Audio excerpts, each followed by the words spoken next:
우리는 오늘 이 현실을 살아가면서 그 속에서 믿음 생활을 합니다.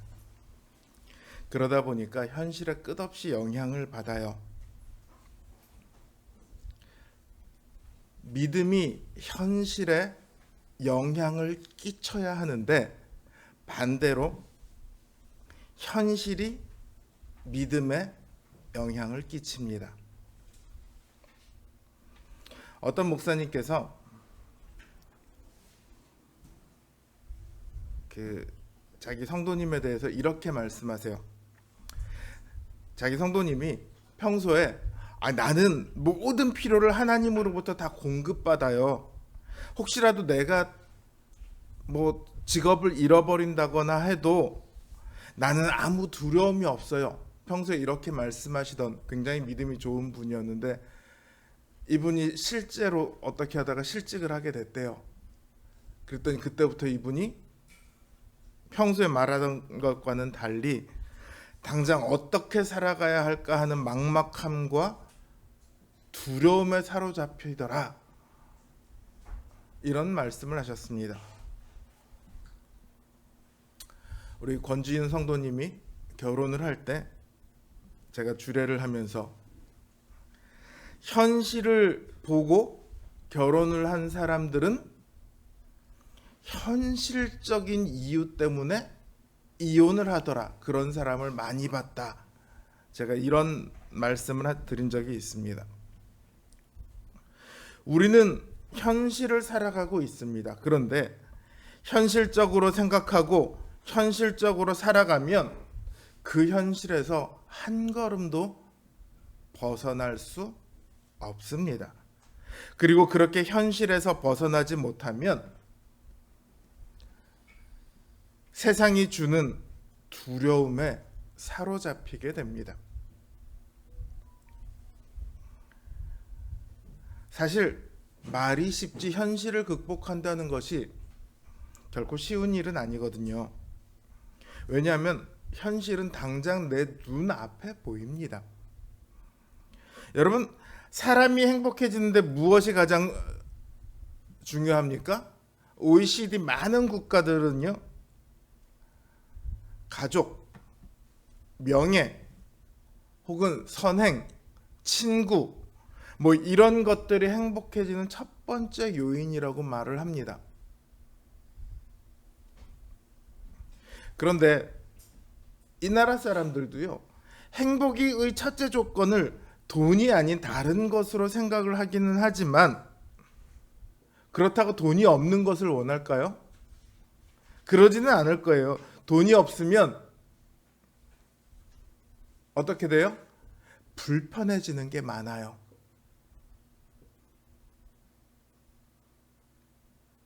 그런데 우리나라 사람들은요, 행복의 첫째 조건이 돈이거든요. 돈이 없으면 어떻게 될 거라고 생각을 해요? 불행해질 거라고 생각을 해요. 뭐가 다르죠? 돈이 없으면 불편해진다는 사람들하고 돈이 없으면 불행해진다는 사람하고. 왜 이런 차이가 날까요? 외국이랑 우리나라랑 뭐가 다를까요? 우리나라에 있어서 불편은요, 곧 불행이에요. 왜냐하면 행복의 상당한 부분을 뭐가 차지하고 있냐면 편안함이 차지하고 있어요. 요즘 책임 없는 권리라는 말이 많이 여기저기 쓰이고 있습니다. 그게 뭐예요? 내가 하고 싶은 것은 하고 하기 싫은 것은 안 하는 것. 많은 사람들이 이런 삶을 원합니다. 그리고 이걸 행복이라고 생각을 해요. 그러니까 편한 학교 생활, 편한 군대 생활, 편한 사회 생활, 편한 회사 생활, 편한 부부 생활, 편한 가정 생활, 이런 걸 꿈꿔요. 우리 여기 장교분이 한 분 와 계신데 편한 군대 생활이라는 게 가능합니까? 아니죠. 불가능하죠. 편한 생활을 꿈꿔요. 그러면 행복할 거라고 믿죠. 그런데 현실은 안 그래요. 현실은 결코 편하지 않아요. 그러니까 자신은 불행하다고 여깁니다. 생활 수준은 굉장히 예전에 비해서 많이 올라왔는데 행복하다고 느끼는 행복지수는 훨씬 떨어졌습니다. 안타까운 거는요, 신앙생활조차도 편한 것을 추구합니다. 내가 뭔가를 하지 않아도 되는, 그냥 주일날 가서 은혜만 받고 오면 되는 그런 신앙생활을 원해요. 신앙 때문에 직장을 포기하는 건 옛날 말이 되어버렸습니다. 어디 전설이 되었어요. 신앙 때문에 집을 팔아서 교회에 헌금한다? 그 교회도 이상하고 그 신자도 이상하고 어디 신천지처럼 막 그렇게 생각을 해요.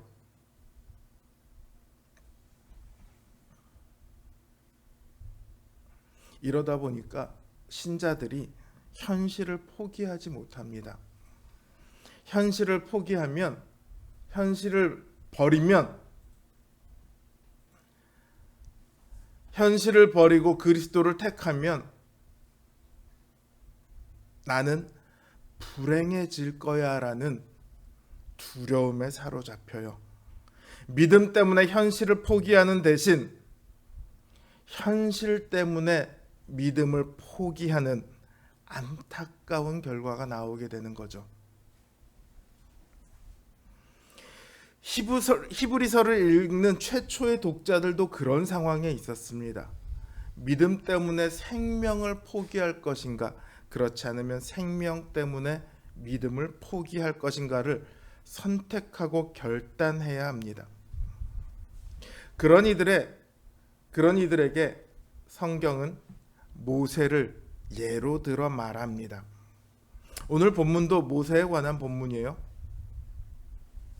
모세는 자신들의 동족을 위해 애굽 사람을 죽이고는 그게 발각되자 바로 도망칩니다. 모세가 원했다면 그 당시 그 세계의 가장 강대국이었던 애굽의 왕자로 편하게 살 수 있었습니다. 그러나 모세는 자기 동족들을 위하여 그 자신의 편안함을 포기했죠.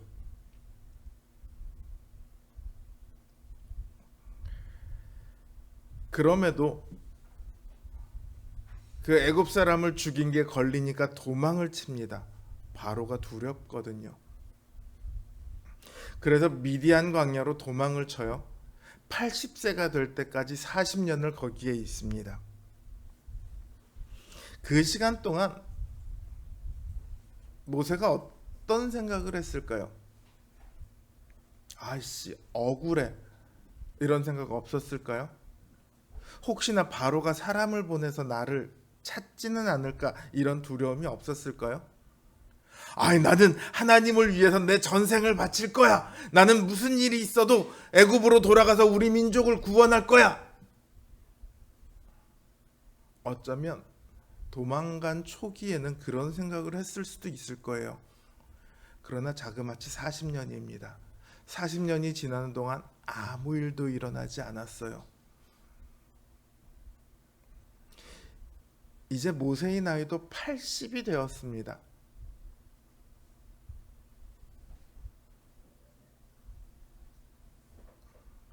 젊어서 왕자일 때도 이스라엘 민족을 구원하지 못했는데 80세가 되어서 양이나 치고 있는 모세가 나는 이스라엘을 구원할 거야, 이런 생각을 할 수 있을까요? 아마 거의 포기하고 살았을 거예요. 그런데 그때가 되어서 하나님께서는 모세를 부르십니다. 그리고 이스라엘을 구원하도록 보내세요. 애굽으로부터 부터 이스라엘 민족을 구원해서 약속의 땅으로 다시 돌아가라 이렇게 말씀하세요. 그 사이에 우여곡절이 있지만 어쨌든 결과적으로 모세는 그 부르심을 따라 바로에게 갑니다. 자신이 그토록 두려워서 도망쳤던 그 바로예요. 그 바로한테 가서 그 면전에다 대고 뭐라고 얘기하냐면, 이스라엘의 하나님 여호와께서 이렇게 말씀하시기를 내 백성을 보내라. 그러면 그들이 광야에서 내 앞에 절기를 지킬 것이니라 하셨나이다. 이렇게 선언합니다. 이건요, 사실 현실적인 눈으로 보면 미친 거죠. 40년이 지났다고는 해도 애굽 사람을 죽이고 도망쳤던 모세입니다. 그런 모세가 바로 앞에 나타난다고요? 자살행위나 다름없어요. 그런데 거기다 히브리 민족을 내보내라고 말하고 있습니다. 지금 히브리 민족에서 애굽에서 어떤 일을 하고 있냐면 노역을 담당하고 있어요. 피라미드를 만들거나 왕궁을 만드는 이런 대형 토목 건설 현장에 그 일꾼으로 있어요. 이들은요, 싹쓸 주지 않아도 되는 노예예요. 공짜로 부리는 사람들이라고요. 바로에게 히브리 민족은요, 귀한 재산입니다. 물론 귀하게 대하지는 않죠. 그러나 이들이 없으면 지금 안 될 그런 존재들이거든요. 만약에 이들을 풀어준다 그럼 누군가는 그 일을 대신해야 되잖아요. 누가 그 일을 대신할 거예요? 차라리 바로에게 가서 나한테 돈을 얼마를 주십시오라고 하면 바로가 줄 수 있는 가능성이 얼마나 될지는 모르겠지만 적어도 히브리 민족을 풀어달라고 하는 것보다는 돈 달라고 하는 게 가능성이 높을 거예요. 지금 히브리 민족을 풀어달라고 하는 것은요, 선을 아주 많이 넘는 요구예요. 이 말을 들으면 바로가 아이고 그렇습니까? 이렇게 할까요? 실제로도 그렇게 안 해요. 너희가 편해서 이딴 소리를 하는구나. 그러고서는 히브리 민족을 더 괴롭힙니다. 모세는 하나님의 말씀을 따라 히브리 민족을 구원하기 위해 바로에게 말했는데 결과는 어때요? 히브리 민족에게 더 심한 괴로움이 닥쳐옵니다. 그러니까 이스라엘 백성의 우두머리들이 모세와 아론에게 와서 말을 해요. 뭐라고 얘기하냐면, 너희가 우리를 바로의 눈과 그의 신하의 눈에 미운 것이 되게 하고 그들의 손에 칼을 주어 우리를 죽이게 하는도다. 여호와는 너희를 살피시고 판단하시기를 원하노라. 이렇게 말을 해요. 이들의 말이 뭐냐면, 너희 왜 갑자기 나타나서 우리를 더 괴롭히냐? 우리가 보기에는 너희가 하나님의 명을 받은 사람들이 아니고 하나님의 이름을 빙자한 사기꾼에 불과하다. 그러니까 하나님이 너희를 판단하고 너희에게 벌을 내리기를 원한다. 이렇게 지금 말하고 있는 거예요. 바로가 모세의 말을 듣지 않았어요. 화를 내서 당장 죽이지 않은 것만 해도 사실은 대단한 거죠. 거기다 히브리 민족은 오히려 모세더러 야, 너 가만히 좀 있어. 아무것도 하지 말고 우리가 너한테 뭐 해달라고 그랬어. 왜 갑자기 나타나서 난리야? 그러고 오히려 타박을 합니다. 바로도 풀어줄 마음이 없고 당사자인 히브리 민족도 풀려날 마음이 없습니다. 모세가 이 일을 해야 할까요? 거기다 현실적인 가능성이라고는 1도 보이지 않는데 그 일을 해야 합니다. 그게 지금 모세의 현실이에요.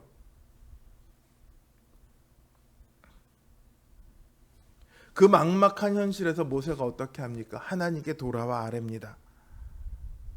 주여, 어찌하여 이 백성이 학대를 당하게 하십니까? 어찌하여 나를 보내셨습니까? 내가 바로에게 들어가서 주의 이름으로 말한 후로부터 그가 이 백성을 더 학대하는데 주께서도 주의 백성을 구원하지 않고 계시지 않습니까?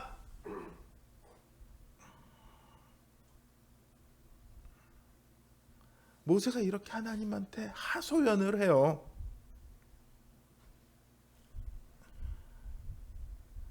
실망하고 좌절해서 하나님께 갑니다. 그때 하나님께서 모세에게 야 너는 왜 시키는 일도 제대로 못하냐 이렇게 책망하지 않으세요. 오히려 하나님께서 앞으로 행하실 일들을 모세에게 알려주십니다. 모세는 이제 앞으로 어떻게 될지 그 하나님의 행하실 일, 하나님의 역사를 보는 눈을 갖게 되었습니다. 바로의 거절도, 히브리 민족들의 그 타박도 하나님의 그 역사 속에 다 들어있다는 것을 알게 되죠. 그러니까 이제 더 이상 두려워하지 않습니다. 모세가 다시 바로에게 갑니다. 그리고는 당신이 히브리 민족을 내보내지 않으면 당신에게 재앙이 있을 겁니다. 당신과 당신의 집안과 당신의 나라에 재앙이 있을 겁니다. 그렇게 선언을 해요. 수많은 재앙이 일어나죠. 예전에 제가 권호연 목사님한테 모세오경을 배울 때 목사님께서 이게 애굽 사람들의 입장에서 보면 재앙이지만 히브리 민족의 입장에서 보면 이적이다. 하나님께서 행하신 놀라운 이적이다. 그 말씀이 참 많이 와 닿았어요. 아직도 생각이 나는 걸 보면 굉장히 감명이 깊었던 것 같습니다. 자, 세상 모르는 사람들의 눈으로 보면 이 재앙은 뭐예요? 그냥 기적이에요. 기적. 말도 안 되는 기적이에요. 모세가 이 재앙을 선언을 해요. 근데 이거 믿음이 없으면 불가능합니다. 모세가 바로한테 가서 당신이 히브리 민족을 보내지 않을 거면 파리떼가 온 나라를 덮을 겁니다. 이렇게 얘기를 했는데 바로가 안 보냈음에도 파리떼가 안 나타나면 어떻게 될까요? 너 미친놈이구나. 그러고 감옥에 갇히거나 죽거나 하겠죠. 그러나 모세에게는 확신이 있었습니다. 하나님께서 다 보여주셨거든요. 모세가 이런 담대한 선언을 하게 되는 거기까지에 대해 성경은 참았다 이렇게 표현을 하고 있습니다. 모세가 원래부터 용감한 사람이라서요. 두려움 그거 아무것도 아니야 이렇게 말한 게 아닙니다. 그랬더라면 40세에 도망치지를 않았겠죠. 도망가서 40년을 숨어있던 모세입니다. 어떻게 보면 우리보다도 더 겁이 많은 사람일 수도 있어요. 원래 잃을 게 없는 사람이 제일 용감하다고 하는데 모세는 잃을 것도 많았었잖아요. 왕자였잖아요. 모세는요, 두려움이 없었던 것이 아니라 바로에 대한 두려움을 견뎌냈습니다. 자신의 행동이 가져오게 될 결과에 대한 두려움을 견뎌냈습니다. 두려움을 못 느낀 것이 아니라 두려움을 이겨냈다고요. 어떻게요? 믿음으로.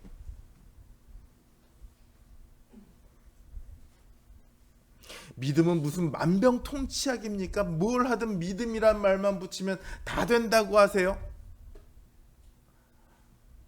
이렇게 말할지도 모르지만 그게 사실입니다. 믿음과 두려움은요, 서로 반대되는 얘기예요. 적어도 신자에게 있어서 두려움의 반대는 용기가 아니고요, 믿음입니다. 근데 우리의 현실 속에서 이 믿음과 두려움은요, 함께 공존합니다. 믿음을 가지고 있으면서도 불안해하고 하나님을 믿으면서도 두려워합니다. 그러다가 이 믿음과 두려움 중에 하나가 크게 힘을 얻으면 나머지 하나는 어떻게 될까요? 쪼그라들어서 아무런 힘도 못 쓰게 돼요. 믿음이 커지면 두려움은 사라집니다. 두려움이 커지면 믿음이 아무 기능을 하지 못합니다. 모세는 믿음으로 이 두려움을 이겼습니다. 그러나 많은 사람들은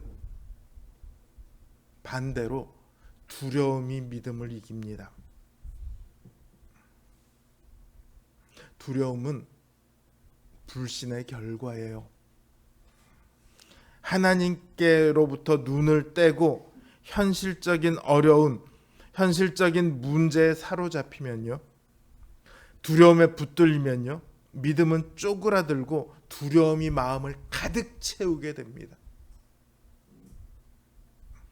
히브리 민족이 애굽을 떠나자 바로는 군대를 동원해서 뒤를 쫓게 만듭니다.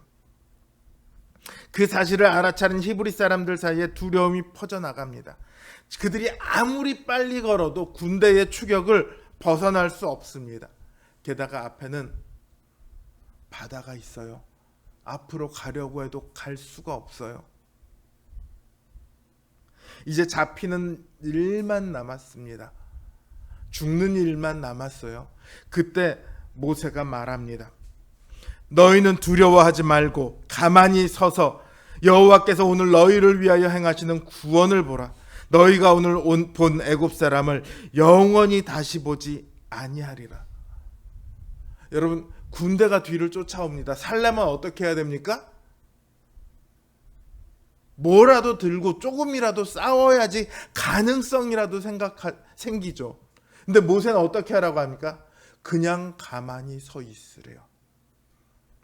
너희는 아무것도 하지 말고 그냥 가만히 있으래요.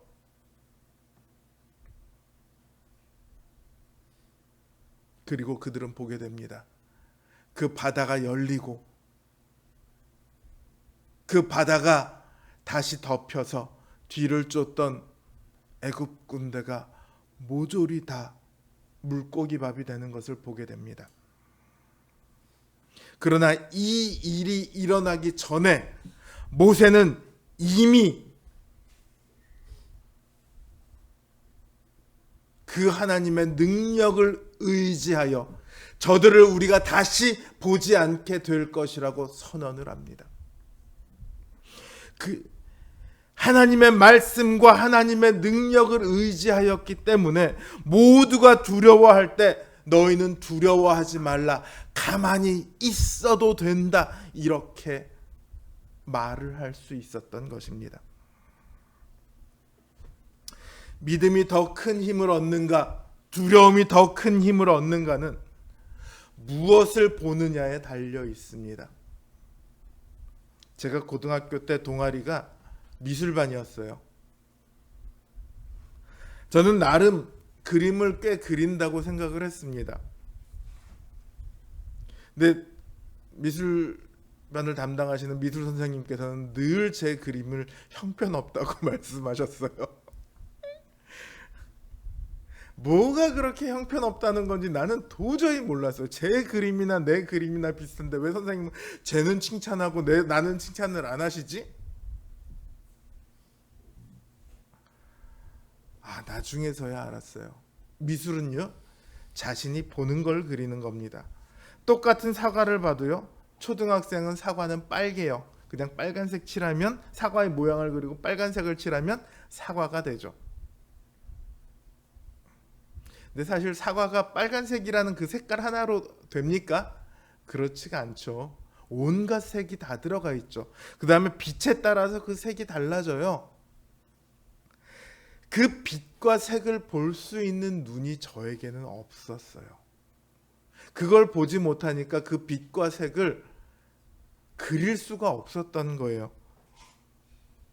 그리고 슬프게도요, 지금도 그 눈이 저에게는 없어요.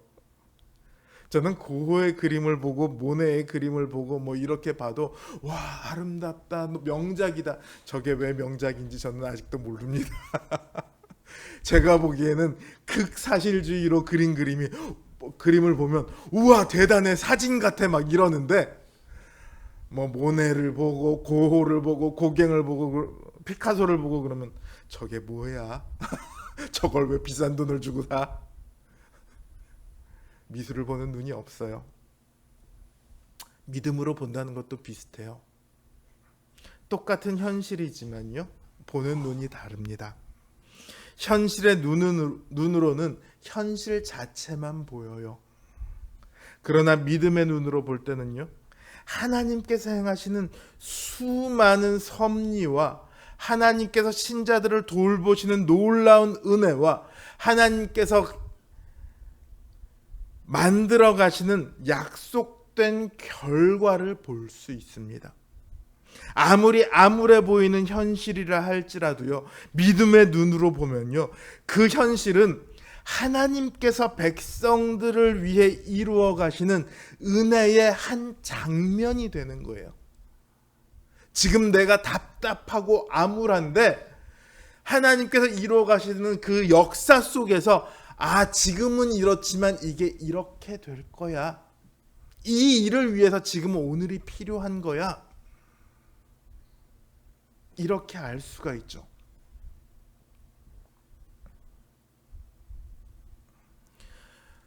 눈에 보이는 것이나 손에 잡히는 것을 의지해서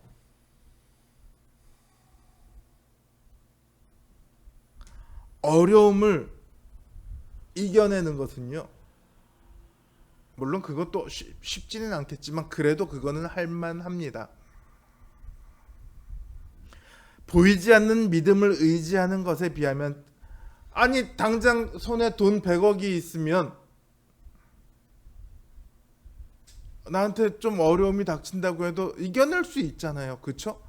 나한테 든든한 백이 있으면 좀 어려움이 닥쳐와도 이겨낼 수 있잖아요. 회사에서 부장이 괴롭혀요. 아, 우리 아빠가 사장인데? 그러면 부장이 아무리 괴롭혀도 그게 괴로움이겠어요? 조금 이따 두고 보자. 내가 지금은 신분을 속이고 사원인 것처럼 있지만 내가 1년만 여기서 견디면 이사를 아빠가 시켜준다고 했어. 그때 가서 너는 보자. 이렇게 되지 않겠습니까? 근데 성경은요, 눈에 보이는 이런 것들을 의지해서 이겨내는 것을 믿음이라고 말하지 않아요. 눈으로 볼 수 없고 다른 방법으로는 그것에 대해 설명할 수도 증명할 수도 없는 하나님의 약속을 붙들고 나아갈 때 그걸 참된 믿음이다, 이렇게 말을 합니다. 마틴 루터는요, 뭐라고 얘기하냐면 누구나 보는 것을, 누구나 볼 수 있는 것을 보지 않고 누구도 보지 않는 것을 보는 것이 믿음의 본질이다, 이렇게 말을 해요. 바라본다는 것은요, 눈을 고정시킨다는 의미입니다. 잠깐 힐끗 보는 게 아니에요. 그것만을 바라보는 거예요. 우리는 당장 눈앞에 있는 것이 아니라 궁극적인 것, 영원한 것에 우리의 눈을 고정시켜야 합니다. 하나님께 눈을 고정시켜야 합니다.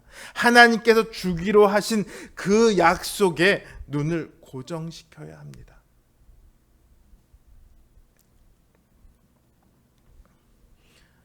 모세는 태어날 때부터 믿음으로 숨겨졌습니다. 그래서 살아날 수 있었죠. 모세는 믿음으로 애굽의 왕자 자리를 거부했습니다. 모세는 믿음으로 바로를 두려워하지 않고 떠났습니다. 모세는 보이지 않는 분을 믿음으로 보았습니다. 모세만 그랬습니까? 노아는 아직 보지 못하는 일들에 대해 경고를 받았을 때 믿음으로 순종했습니다. 아브라함은 갈 바를 알지 못했지만 하나님께서 가라고 하실 때 믿음으로 순종했습니다. 아브라함과 그의 가족들은 아직 드러나지 않았지만 믿음으로 하나님이 세우신 영원한 도성을 바라보았습니다. 우리도 이 믿음의 선진들처럼 믿음으로 이 세상에서 떠나는 것을 두려워하지 말아야 합니다. 이 세상에서 속하지 않고 하나님의 나라에 속하기 위해서는 반드시 이 세상을 떠나야 합니다. 죽어야 한다는 얘기가 아니에요. 물리적으로 떠나야 한다는 게 아니에요. 영적으로 이 세상에 예속되지 말아야 한다는 거예요. 이 세상에 우리가 속해 있는 한은 우리는 이 세상을 이길 수 없습니다. 세상이 주는 두려움으로부터 벗어날 수 없습니다. 바로가 얼마나 집요하게 이스라엘 민족을 붙드는지 아십니까? 자그마치 10번의 재앙을 만납니다. 그 한 번만 해도 오늘날 같으면 전 세계적인 뉴스가 될 거예요. 당장 예보가 뜨면 야 이민 가야 되는 거 아니야? 당장 막 물건 사재기하고 그럴 일들을 10번을 만납니다. 그런 세상에서 볼 수 없는 재앙을 10번을 만나고 나서야 비로소 이스라엘 민족을 떠나보냅니다. 그래 놓고도 다시 또 붙잡으러 뒤쫓아가요. 이 모습이 신자를 붙드는 마귀의 모습과 똑같습니다. 마귀는 우리가 하나님의 백성으로 살아가는 것을, 완성되는 것을 싫어합니다. 우리가 세상을 떠나지 못하도록 갖은 유혹과 핍박을 동원합니다. 얼마나 집요한지 모릅니다. 바로가요, 모세한테 중간에 타협을 제안합니다. 재앙이 자꾸 닥치니까 떠나보내는 대신 타협을 먼저 제안해요. 처음에는 남자만 가라고 합니다. 아예 안 된다 그랬더니 그래? 그러면 너희가 가서 여호와를 섬기는데 너희의 양과 소는 남겨둬라. 다시 돌아오라는 얘기죠. 여러분, 믿음에요, 좋은 게 좋은 거지란 말은 없습니다. 흔히 좋은 게 좋은 거지가 어떤 때 사용합니까? 적절히 타협할 때 사용하죠. 믿음의 타협은 없습니다. 적당히 서로가 불편하지 않을 정도에서 물러서는 것은요, 사단의 계략일 뿐입니다. 아더 핑크 목사님은 참된 믿음에 대해 이렇게 말을 해요. 참된 믿음은 사람들의 믿음을 구걸하지도 않고 그들의 찡그린 얼굴도 피하지도 않습니다. 네가 나에게 동조해 주지 않아도, 네가 나를 이해해 주지 않아도, 네가 나를 인정해 주지 않아도, 네가 나를 싫어한다 할지라도 나는 이 길을 가겠다. 그게 믿음의 길이라는 거예요. 우리는 세상을 떠나야 합니다. 세상과 부딪혀야 합니다. 세상을 부딪혀 보지 않으면요, 어떤 일이 생기냐? 여러분, 부딪히지 않으면 가능성은 여전히 가능성으로만 남습니다. 그렇죠? 학생들이 조금 공부한다는 학생들은 고등학교 1학년 가면 자기 어디 갈 거라고 그래요? 서울대 갈 거라고 그래요. 2학년 되면 어디를 갈 거라고 그래요? 인서울 갈 거라고 그래요. 3학년 되면 어디 가요? 어디라도 갔으면 좋겠다고 그래요. 요즘은 어디라도 갈 수 있는 시대가 됐죠. 대학 정원보다 학생 수가 좀 적은 것 같은데 어디라도 가려면 갈 수는 있어요. 근데 수능을 쳐보지 않으면 난 서울대 갈 수 있어, 이런 가능성은 여전히 남아있는 거죠.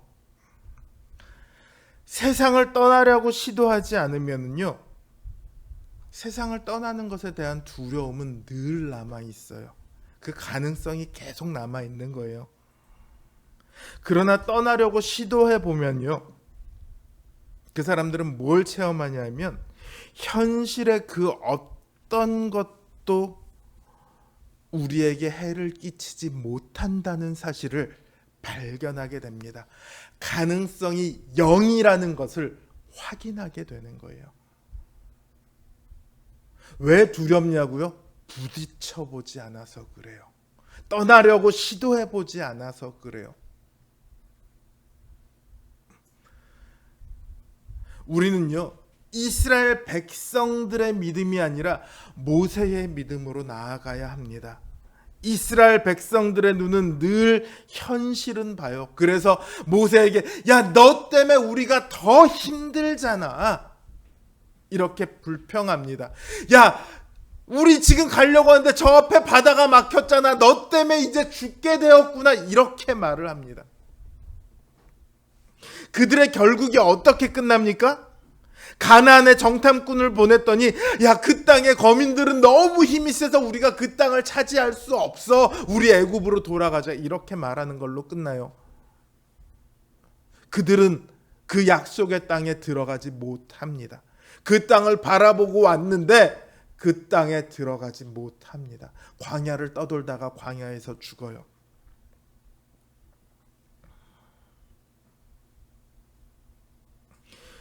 현실의 눈으로 바라본 사람들은 그 현실을 벗어나지 못해요. 우리는 모세의 믿음으로 나아가야 합니다. 모세가 그랬던 것처럼 우리의 눈을 저 하늘에 고정시켜야 합니다. 보이지 않는 하나님 나라를 진짜 현실인 것처럼 살아야 합니다. 우리는 이 땅을 살아가고 있지만 하나님 나라를 살아가는 거예요, 사실은. 모세가 믿음으로 세상을 이겼다면 우리도 믿음으로 똑같이 그 세상을 이길 수 있습니다. 믿음의 눈으로 오늘을 바라보면 우리는 온갖 위험과 각종 두려운 일들을 다 이겨내고 승리의 확신을 갖게 될 겁니다. 승리의 확신이 있는 곳에 두려움은 없습니다. 가장 핍박이 심한 시대에 쓰여진 요한계시록에는요,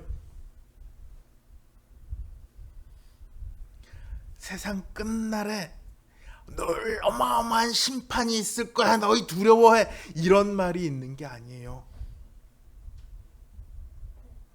하나님께서 너희를 위해 이런 일들을 예비해 놓고 계셔. 너희를 괴롭히는 저 강대한 무리들, 그들에게 심판이 있을 거야. 그러나 이기는 너희들에게는 하나님의 상급이 있을 거야. 여기에 요한계시록이에요. 이기는 자들에 대한 약속이 쭉 나옵니다. 뭐 하라는 거예요? 이기라는 거예요. 핍박에 지지 말라는 거예요. 두려움에 지지 말라는 거예요. 세상에 지지 말라는 거예요. 하나님께서는 오늘 이 시대를 살아가는 우리가